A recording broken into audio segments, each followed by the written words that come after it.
ki se ni zgodil sam po sebi. Jaz sem prepričan, da ga ne bi bilo, če ne bi državotvorne smeri začrtale prve demokratične volitve, na katerih je s projektom samostojne demokratične države zmagal Demos in se potem tudi začel pripravljati na izvršitev tega. Rad bi poudaril, da je bil zmago Demosa izpolnjen politični pogoj, potem, ko smo imeli stoletja sanj, izjav, deklaracij, to pot so bili izpolnjeni politični pogoji, kajti za izpolnitev tega projekta je bilo potrebno prevzeti zakonodajno izvršilno oblast in to se je spomladi leta 90 tudi zgodilo. Jaz bi rad omenil še neko posebno dejstvo, ki mislim, da izstopa iz slovenske politične zgodovine. Ne gre samo za plebiscit, ki je gotovo najpomembnejša svobodna in demokratična odločitev slovenskega naroda, ampak gre tudi za to, kako je do tega prišlo. Torej, nismo imeli samo državotvornega programa, imeli smo po debati o tem, kako priti do države, ali z ustavo, ali z referendumom, ali z obojim, smo imeli po tistem nepričakovani, za mnoge nepričakovani odločitvi Demosovega poslanskega kluba v Poljčah novembra za dan plebiscita, torej temu je sledilo nekaj zame še vedno izjemno svetlega in izjemno pomembnega za rezultat in za duha osamosvojitve, da so se takratne vladajoče in opozicijske stranke v dialogu, v katerem na začetku ni manjkalo nezaupanja, dogovorile, kako bodo šle na plebiscit. In 6. decembra podpisale sporazum, predsedniki strank in vodje poslanskih skupin, in isti dan sprejele tudi zakon o plebiscitu in se še zmenile, da si noben ne bo pripenjal posebnih zaslug za rezultat, kakršenkoli že bo. Torej, jaz vidim v tem izredno politično modrost, tudi politični pogum, nekaj, kar se v Sloveniji ni velikokrat zgodilo, pa jaz upam, da tudi ne bo potrebe, da bi se na isto temo še kdaj. Skratka, tista politična enotnost je bila lepo sprejeta pri ljudeh. Jaz sem prepričan, da so razumeli ta skupen nastop, ta sporazum in zakon kot skupen projekt in v podporo tega so razumeli tudi en teden prej postroj Slovenske vojske v Kočevski Reki. Sem srečal te dni ljudi, ki so rekli, zame je bilo zelo pomembno, da sem videl ali videla, da je vlada pripravljena tudi po tej poti. Tako da v tem zaporedju jaz zadeve tako vidim. Majniška deklaracija 89. leta je prinesla izhodišča in smer. Prve demokratične volitve so postavile projekt v politično izvedljivost oziroma zagotovile političen predpogoj za samostojno državnost. Sporazum strank je dal močno politično podporo za močan rezultat 23. To je bila potem največja odločitev, najpomembnejša odločitev slovenskega naroda. Junij pa je prinesel izvedbo, junija je prinesel rezultat oziroma tako, kot je bilo v zakonu rečeno, 6 mesecev pozneje je treba, najkasneje 6 mesecev pozneje je treba državo proglasiti, torej junij pa je prinesel največji politični dosežek. Jaz vidim to v tem zaporedju dogodkov. Bom 26. tudi praznovalcem pri Svetem Jakobu povedal, da za vlado se osamosvajanje ni začelo s trenutkom, ko smo zvedeli za plebiscitni rezultat. Danes lahko tudi javno povemo, da smo imeli večino denarja takrat že v trezorju za vsak primer, če bi se začele dogajati kakšne sankcije iz Beograda. Torej, imeli smo večino rezervnega denarja tudi že pripravljenega. Potem smo preživeli 6 ne vedno prijetnih mesecev, bile so še ovire na poti, vendar sem vesel, da smo tudi sklepno dejanje naredili učinkovito in v ključnih trenutkih enotno. To je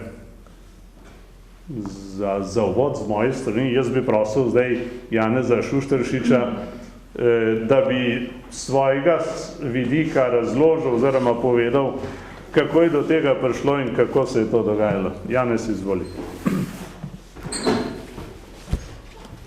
Ja, ta dogodek na Svetem Jakobu vsako leto res ni več navaden dogodek, je, kakor pravijo nekateri, nekaj več. Bom sam z eno šalo povedal, jaz sem bil na enem žalostnem dogodku, ko je imel en predsednik gasilskega društva govor in je stopneval, je rekel, ta človek je bil dober, je bil nesebičen in tako naprej, je bil več kot človek, je bil gasilec. In mislim, da tako tudi bi, neko tako stopnevanje za ta dogodek lahko po izjavah drugih rekel. Zdaj, zakaj smo se odločili za to? Pač nek povod je bil ta, v takem slengu rečeno, ta odštekano povabilo vladi, kot je rekel gospod Lojze, da pridejo na Svet Jakob z nami praznovati. In dejansko se je to uresničilo.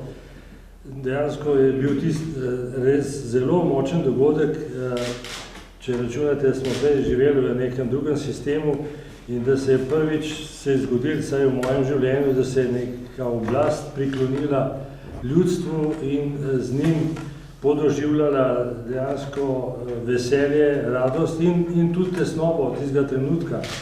Takrat ljudem, posebej nam, ki smo več ur preživeli na tem hribu, je bilo tudi tesno v misli, kaj se bo naprej dogajalo. No, ampak ta dogodek je bil tako močen, da smo se že potem, ko smo se vračali s hriba, smo se odločili, da bomo naslednje leto naredili pravo proslavo ob tem prazniku, ker je takrat naslednje leto postal 26. december, državni praznik. Smo rekli, da bomo na ta dan naredili pravo proslavo z pravim programom, katerega centralni del bo Maša za domovino. To poimenovanje mislim, da se je prvič zgodilo, mašni namen, Maša za domovino, se je prvič zgodilo ravno na Svetem Jakobu. In potem smo imeli nek govornike, kulturni program in tako naprej. Jasno je, da je vsaka zadeva lahko je nek trenuten navdih ali tako naprej, ampak očitno je ta zadeva bila, mislim, ta spomin na to zadevo je bil tako močen, da dejansko, da traja še do zdaj. Zdaj, jaz bi toliko o tem, kakor je gospod Lojze mislil, da ne bi. Zdaj, kar se tiče zbornika, je pa to, mi smo vsako leto pač obeležujemo ta praznik in neke okrogle obletnice smo tudi obeležili malo močnejše, recimo za 5-letnico smo obeležili s tem, da smo tukaj poštni žig na Svetem Jakobu imeli sedež pošte, potem smo v 10-letnici smo izdali ta zbornik, ki je res nekaj posebnega v slovenskem žurnalističnem in političnem prostoru.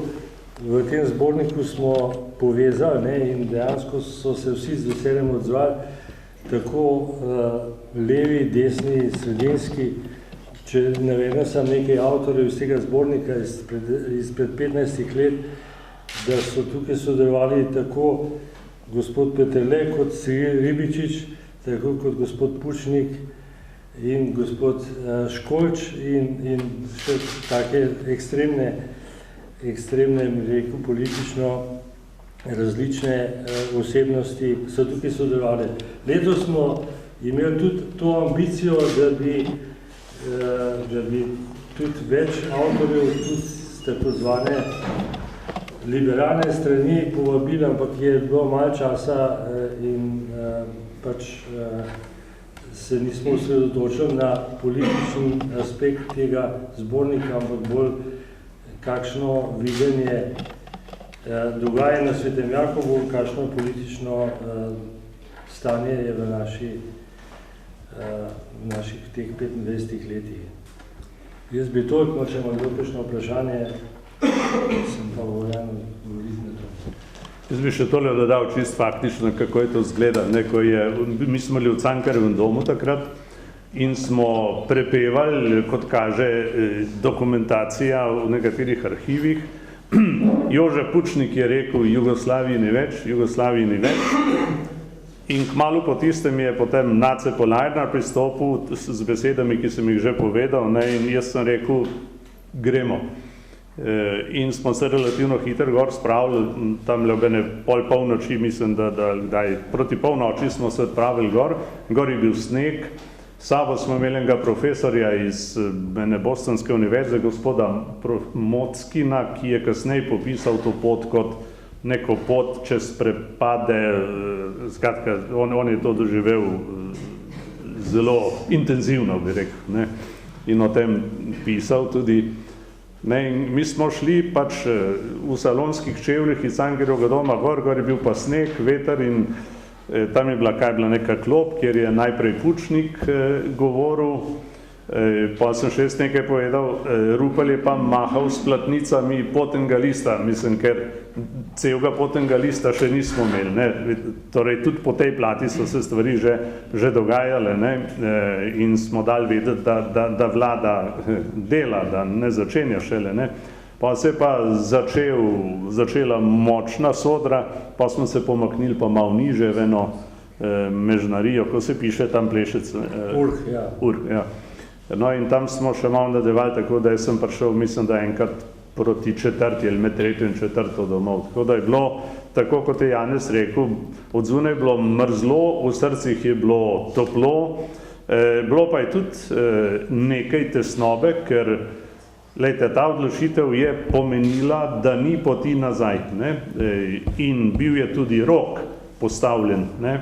Z zakonom, ne? Tako da mi smo vedeli, da ne bomo dolgo praznovali in da bo treba speljati finale operativnega osamosvajanja oziroma operativno finale osamosvajanja. Toliko. Ja, sam malo za hec, lahko povem, ta profesor Mockin, židovski profesor z Bostona, je pisal tudi v tem sestavku in takem satiričnem, da kako Slovenci proslavljamo te največje praznike, da se vozimo nad prepadi, da vlada se voz nad prepadi in da okrog ognja skačemo kot domorodci in se veselimo. Ja, ogenj je tudi še bil gor, ker zgor so hud kres skrepil, kuril. Mislim, da je padel na tistem drsečem terenu Rupel, ne Bavčar. A Bavčar je padel, na kar je šlo med ljudstvom, vlada je že padla. Ja, skratka, bilo je luštno, ni primere tej noči, ne. In jaz sem vesel, da ta toplota in ta praznovalski duh ni pojenil. Je pa velike zasluge za to, da se ta zadeva odvija, ima tudi recimo tukaj prisotna televizija Medvode, ki je dokumentirala to zadevo in smo imeli recimo lahko res vsako leto neko primerjavo za nazaj, no, in ne glede na to, da dejansko ta dogodek poteka res na srčni pogon, dejansko prostovoljno, tudi z rastnimi materialnimi sredstvi in verjetno ima to neko dušo, neko, da ljudje sprejemajo to kot nekaj zelo pomembnega z te okolice in širše. Pridite 26. Izvolite, če imate kakšno vprašanje. Zanima, kako je s temi odmevi na ta dogodek, ampak, bom rekel, ne na strani tisti, ki so bili za policijo. Nasprotno, doma in kako, potem pa kako smo vi dojeli. Ker najbolj še tudi vama to dalo dela. Lejte, veste, da takrat nismo imeli veliko zaveznikov za našo odločitev, ampak demokrati po vsem svetu, pa tudi drugi, so morali vzeti na znanje, da se je 95% teh, ki so se udeležili plebiscita in skoraj da 90% vseh upravičencev volilnih odločilo na demokratičen način v svobodnih razmerah za samostojno državo, za katero smo imeli tudi ustavno podlago, ker v jugoslovanski ustavi je bila pravica o samoodločbi in celo odcepitvi zapisana, ne? Pa smo kljub temu doživeli napad jugoslovanske armade. Skratka, težko je bilo problematizirati tak izraz ljudske volje, kot se je izkazal takrat. Za nas je bila to absolutna demokratična legitimacija, ne? In jaz sem z njo nastopal tudi v Beogradu kasneje, ne? Ko so se z Markovičem večkrat pogovarjala, ne? Pa je rekel, pa kako si ti Lojze zamislijo, ne? Kako njemu se je malo čudno zdelo vse skupaj, ne? Jaz sem rekel, lejte, taka je volja naših ljudi, ne? In jaz sem predsednik izvršnega sveta, takrat se še nismo imenovali vlada in jaz sem tukaj zato, da to voljo izvršujem in jaz ne morem se z vami pogovarjati stvari, ki bi šle mimo te volje. Tako so izgledali najini pogovori v Beogradu.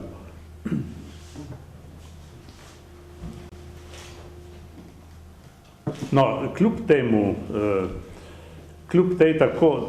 temu tako jasnemu rezultatu, seveda potem niso sledili izrazi naklonjenosti, ne? Ampak dejstvo je bilo treba vzeti na znanje, ne? In to je bilo nekaj od tega, kar so se nekoč pogovarjali z že pokojnim Lawrenceom Eagleburgerjem, ki je bil nekoč ameriški veleposlanik v Jugoslaviji, kasneje tudi državni sekretar. Ko sem ga jaz obiskal, on ni sprejemal političnih razlogov za slovensko osamosvojitev, ne? Je pa sprejel gospodarski razlog, ko sem mu povedal, kako je po zaslugi Miloševića zginilo iz Narodne banke Jugoslavije toliko in toliko milijard in je to Marković ugotovo 11 dni kasneje, januarja 1991, je Eagleburger rekel, če je to tako, potem razumem, da ne morate živeti skupaj v isti državi, ne? Mi smo imeli takrat precej dolg pogovor, zraven je bil tudi pokojni dr. Jože Bernik, kot ugleden advokat iz Chicaga, Slovenc, ki se ga spominjamo. Mislim, da je bil tudi gospod Lesković zraven, pa še kdo. Na koncu tega pogovora, ki je bil trd, ne, sem jaz naredil nedolžen obraz, če tako rečem, in sem rekel, gospod sekretar, kaj bi rekli, kakšen je vaš končni nasvet po vsej tej dolgi razpravi, ne? In Eagleburger je rekel, do facts. In jaz sem rekel, we will do. In on je rekel, and then we will reconsider our position, ne? Skratka, osamosvojitev ni padla z neba, zanjo je bila potrebna volja, je bila potrebna tudi operativna volja, če tako rečem. Plebiscit je pomenil eno tako dejstvo, proglasitev oziroma prevzem de facto oblasti, na tisti dan pa je seveda pomenil drugo dejstvo in dejansko se je tako, kot je gospod Eagleburger rekel, tudi dogajalo. Potem smo ustvarili novo situacijo, zmago nad jugoslovansko ljudsko armado pa seveda to še okrepiti. To pomeni, da plebiscit daje največ legitimnosti samostojnosti oziroma tistim, kar se je dogajalo kasneje, kot legitimnost. Plebiscit, sem rekel, tle ni, ne samo argument, je dejstvo, ne? Če se narod tako rekoč odloči, je zdaj ne bi špekuliral, kdo je bil proti, a ne, ampak malo jih je bilo proti Velika večina je prišla, skoraj taka večina je prišla tudi, ko je šlo za pristop k Evropski zvezi. Ne. Torej, tle ni bilo argumenta proti, da rezultat je govoril povsem jasno, zakon pa tudi. Ne. Še enkrat povem, v zakonu je bilo rečeno, je bilo sprejeto in sprejet je bil brez glasu proti, z 204 za, od 240 nekaj jih je manjkalo ali se niso izjavili. Torej, ta zakon o plebiscitu smo sprejeli brez glasu proti. Tudi to je bilo pomembno dejstvo. Torej, odločitev za datum, sporazum političnih strank, zakon o plebiscitu, plebiscit, postroj, to so stvari, ki so takrat, rekel, štrlijo iz zgodbe. Samo eno vprašanje, če lahko, ker sem na začetku malo zamudil, to je isto publikacija, oziroma ta knjiga, ki jo predstavljate danes o tem večeru po plebiscitu, če prav razumem, teh vsaka leta opisana noter, kako v bistvu. To je publikacija, zbornik ljudi, ki se spominjajo, kako smo praznovali takrat in tako rekoč 25 let, ko je prišel klic od svetega Jakoba, naj pride vlada gor, oziroma da ne grejo dol, dokler ne pridemo gor. In smo šli gor in sem vesel, da smo se odločili in praznovali skupaj. Jaz rekel, to je ena najmočnejših zadev, ki je imela seveda tudi čustveno komponento. Tukaj smo res praznovali s polnega srca, z vso zavestjo, da nas seveda glavno delo še čaka. Še eno vprašanje, mogoče aktualno današnje. Vlada danes odloča o tem, ali bo dala podporo gospodu Danilu Türku za predsednika OZN. Kaj vi pravite na to? Podpirate to kandidaturo? Jaz načeloma slovenske kandidature podpiram, ker gre za slovensko državo. Rad bi pa ravno z ozirom na to, kar sva poudarjala z gospodom Šušteršičem danes, bi rekel, postavil nek kriterij. Ne? Jaz bi si želel, tako kot smo takrat skupaj nastopili, da bi pri vseh ključnih zadevah, tudi ko gre za take pomembne funkcije, Slovenija ne bila deljena oziroma razdeljena, polarizirana in vemo, da tukaj imamo spet različne poglede, glede na dejstva, ki so se v zvezi s tem imenom zgodila. Ne, tako da jaz ne bi šel v ta komentar, rekel bi še, da, ker me te dni ljudje sprašujejo, še posebej novinarji, kako vidim razliko med tistim in tem časom. Glejte, takrat smo delali državo, smo bili enotni, smo stopili skupaj, smo tudi praznovali skupaj, pred sabo smo imeli projekt, smo imeli jasno smer, smo imeli jasne naloge. Danes imamo pred seboj veliko bolj razdeljeno Slovenijo, mislim, da imamo šibko definirano smer, in pol leta smo se ukvarjali z vprašanjem, kdo bo zajček številka 1 in kdo bo zajček številka 2. To je danes Slovenija. Lejte, da se moram jaz ukvarjati, ko pridem med ljudmi, kaj mislim, ali bodo ženske pa moški še zapisani na poročni listi ali ne. Meni se zdi to, da to ni prioriteta. Mi smo zgubili mero, mi smo zgubili smisel za skupno, mi smo zgubili smisel za prioritete.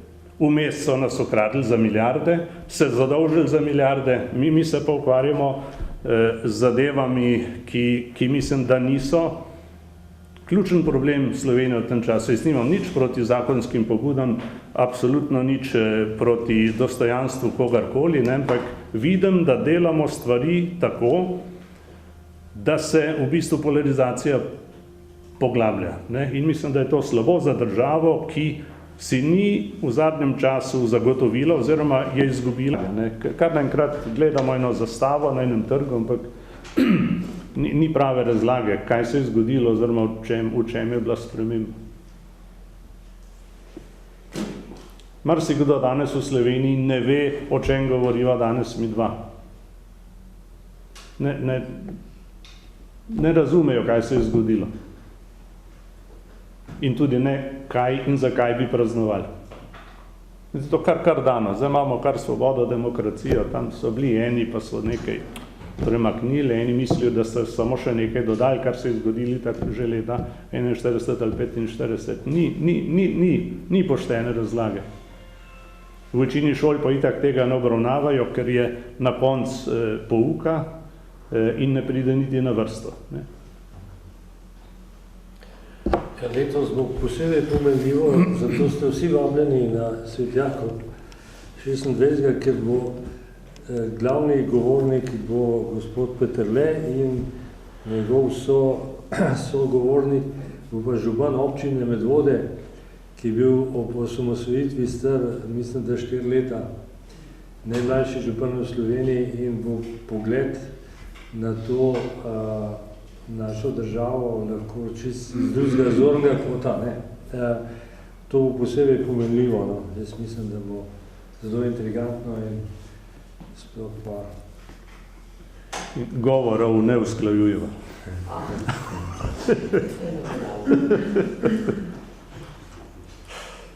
Še kar smo vprašali? Ta zbornik je zdaj ponatis. Ne. Ob 10. obletnici. Ali prav nov? To je nov. Verjetno bodo kakšni elementi, kar se faktov tiče, bi rekel, enaki. Ne? Ampak mislim, da gre za širši nabor avtorjev, če se ne motim, ne? In tudi kakšno mogoče novo osvetlitev. Evo, tle se je mi glih pri Cirilu Ribičiču odprlo. To so zdaj, bi rekel,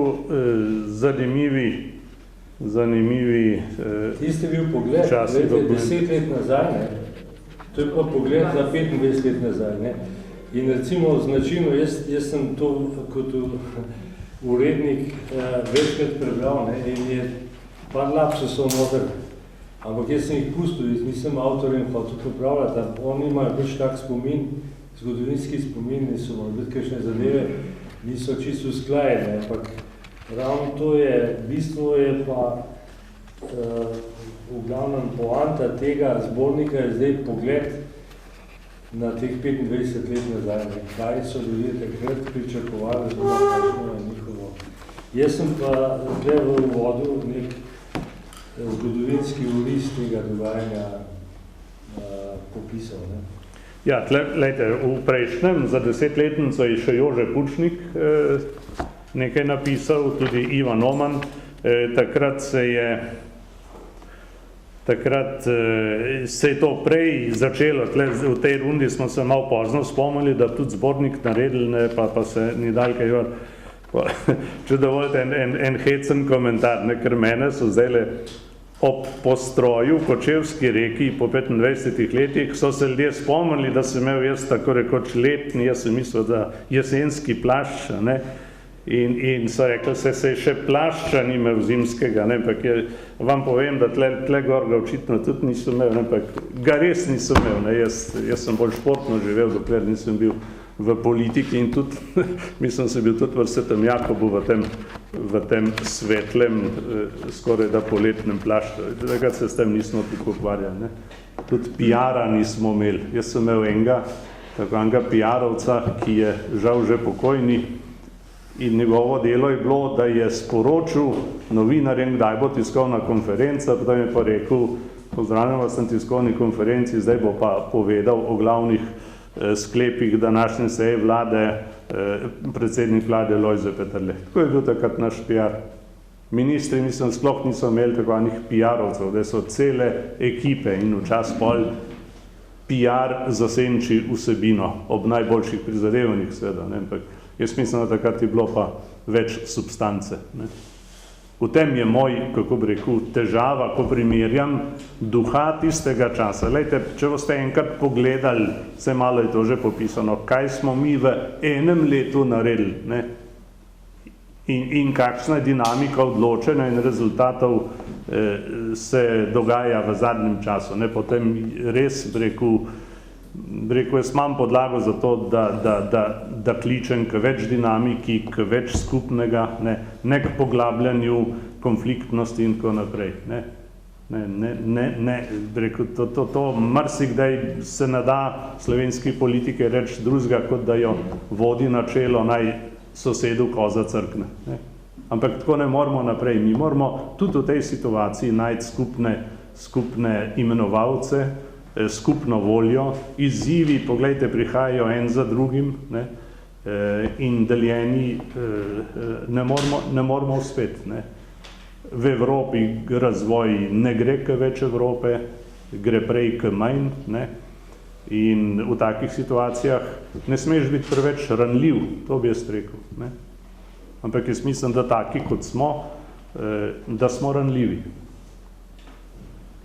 Mogoče še na koncu, če bi lahko samo, kaj pa 25 let, to je pogled nazaj, 25 let pogled naprej, v bistvu, glede na to, da ste govorili na koncu v Evropi, v bistvu, zdaj Slovenija se pač uvršča tudi v odnosu do nekaterih zadev v blok pač teh držav Madžarske, Slovaške, v odnosu do begunske krize, do nekaterih in s tem pač tudi definira svojo pozicijo.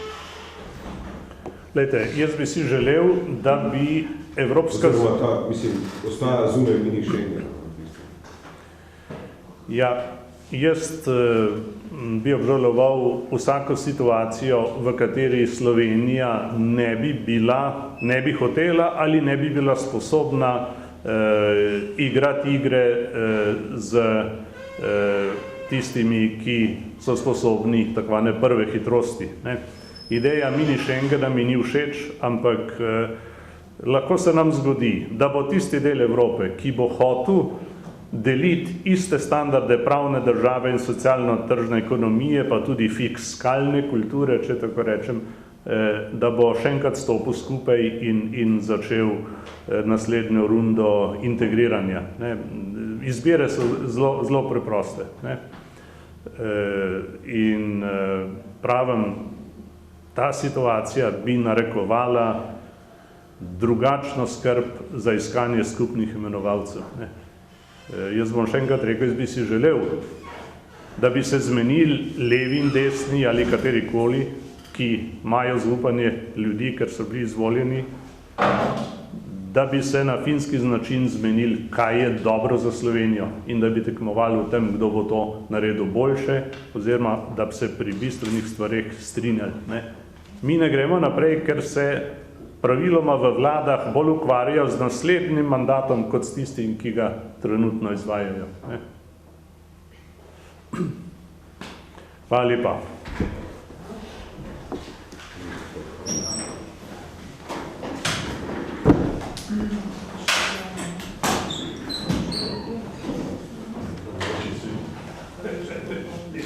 Evo, ta gospa je pa z mano naredila prvi intervju. A ni res? Prelagala sem videla, da ste pravili, da se je moralo investirati. Ja. Ja, samo rekla, Je super, da sem se tudi pravil. Ja. Ne vem, kaj je bilo na takrat je bilo zelo gospod. Kam so to pa? Evo, ja se spomnim, sem se. To je bilo zelo zanimivo.